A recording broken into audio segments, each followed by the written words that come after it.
Di bulan Muharram ini ada doa-doa khusus nggak kira-kira, atau doa-doa yang biasa kita baca di hari-hari di bulan Muharram ini?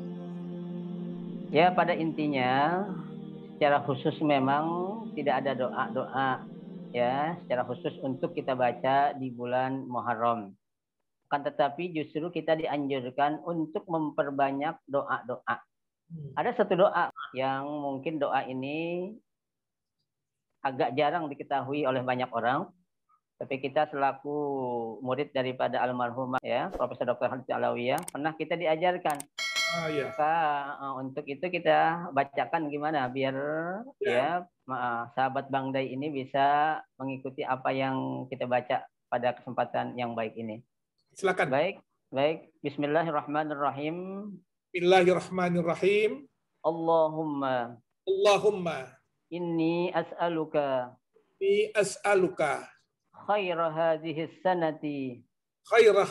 sanati al-jadidah wa khaira ma fiha wa khaira ma ja'at bihi walahu wa a'udzu bika min syarriha wa syarri ma fiha wa syarri ma ja'at bihi walahu waj'alha alaina min abraqi as-sinina fi kulli halin birahmatika ya arhamar rahimin. Birahmatika ya arhamar rahimin. Amin. Terima kasih. Artinya Ustaz Bukhari? Ya Allah, amin. Sesungguhnya aku memohon kepadamu akan kebaikan tahun baru ini dan kebaikan terhadap apa yang ada di dalamnya. Ya Allah, aku berlindung kepadamu dari semua kejahatan yang ada padanya dan yang akan datang dengannya. Dan jadikanlah ya Allah tahun baru sebagai tahun kesuksesan bagi kami dalam setiap hal dengan rahmat Engkau yang Maha Pengasih lagi Maha Penyayang. Amin. Terima kasih Ustaz Bukhari. Ini adalah doa-doa yang kalau bisa kita baca ya di dalam bulan. Baca Muharram. Alhamdulillah. Baik Ustaz Bukhari, kita tutup pertemuan hari ini dengan membaca doa.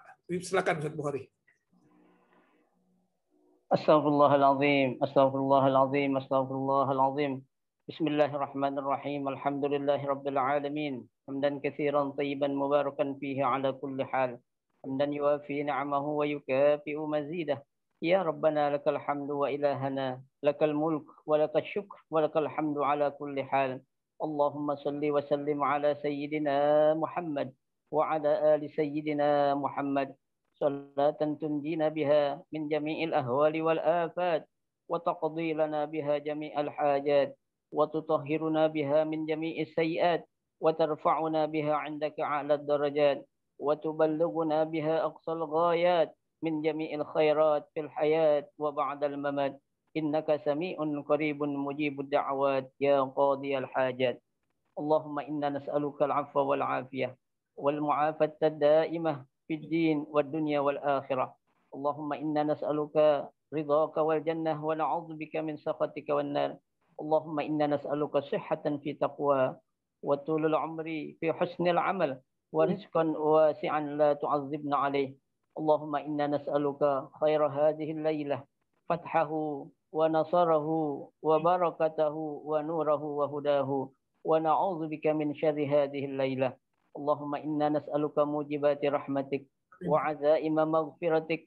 والغنيمة من كل بر والسلامة من كل اسم والفوز بالجنة والنجاة من النار والعفو عند الحساب اللهم إنا نسألك الجنة وما قرب إليها من قول وعمل ونية واعتقاد ونعوذ بك من النار وما قرب إليها من قول وعمل ونية واعتقاد اللهم اكتب السلامة والصحة والعفو والبركة والتوفيق والهداية والرعاية والعناية لنا ولأولادنا ولبناتنا ولإخواننا ولجميع المسافرين والمقيمين في برك وبحرك وجوك من المسلمين من أمة محمد أجمعين.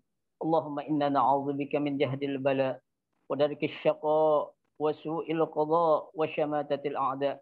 اللهم ادفع عنا الغلاء والبلاء والوباء والكورونا والفحشاء والمنكر والزنا والزلازل والمهن ما ظهر منها وما بطن من بلدنا إندونيسيا خاصة وخاصة الخاص في مدينة جاكرتا برحمتك يا أرحم الراحمين. اللهم اكشف عنا كورونا اللهم اكشف عنا كورونا اللهم اكشف عنا كورونا يا أرحم الراحمين. ربنا تقبل منا إنك أنت السميع العليم وتب علينا إنك أنت التواب الرحيم. ربنا آتنا في الدنيا حسنة وفي الآخرة حسنة وقنا عذاب النار. وصلى الله على سيدنا محمد وعلى آله وصحبه وسلم والحمد لله رب العالمين.